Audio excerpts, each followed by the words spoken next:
Carl, you're interrupting. Is it good to interrupt? No. Okay, fine. So this is Carl. He likes to talk. Yeah, I like to talk. Talking is fun. You all like to talk? I like to talk. You like to talk? I do like to talk, Carl. Get on with it, start talking. Well, you're talking. How can I talk with you talking?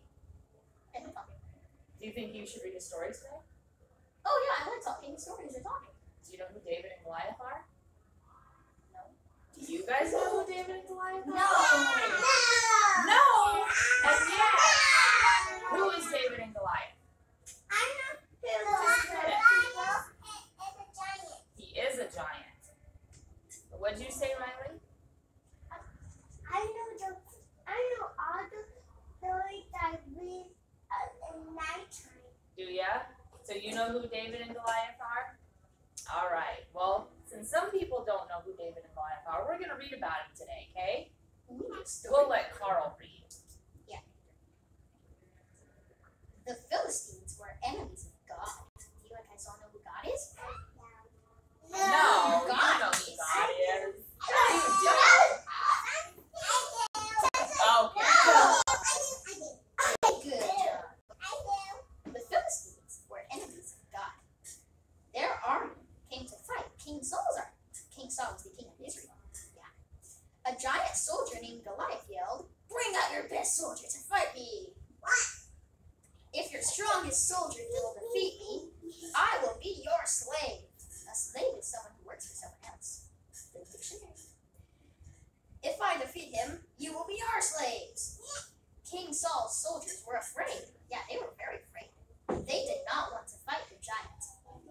Meanwhile, there was a young boy named David who was taking food to his brothers. They were soldiers in King Saul's army. When David reached the camp, he saw the big giant. David heard the giant's challenge. "I am not afraid to fight the giant," said David. King Saul called for David and told him, You cannot fight the giant. You are too young. David replied, "God will be with you." King Saul gave his armor to David, but it was big and heavy. That's what David looked like in his armor. David looks like a dork.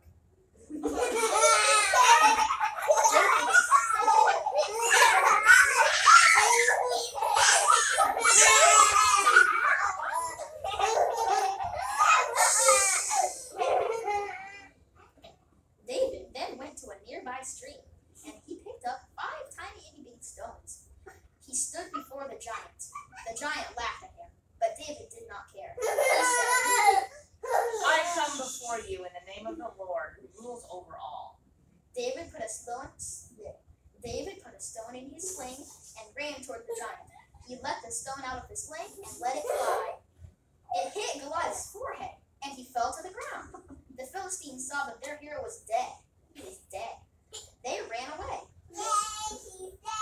David defeated the big giant. Yay! The kids are being dismissed at Sunday school. Okay, time for you to go to Sunday school. Take your toys with you. Bye-bye.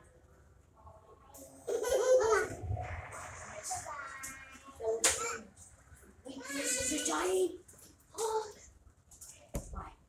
So, David, a small itty-bitty boy that didn't look like much of a king in his armor, was able to defeat a big, scary giant. You think you could defeat a giant? With the power of God, you could. God's really powerful. The only reason that David was able to defeat Goliath is because he had God on his side. Anything else to add? I think you're good, because would you fight a giant? Yeah. I had the power of God with me. That's good. And as long as I have my glasses. You need your glasses. What hands would you use? The first two, the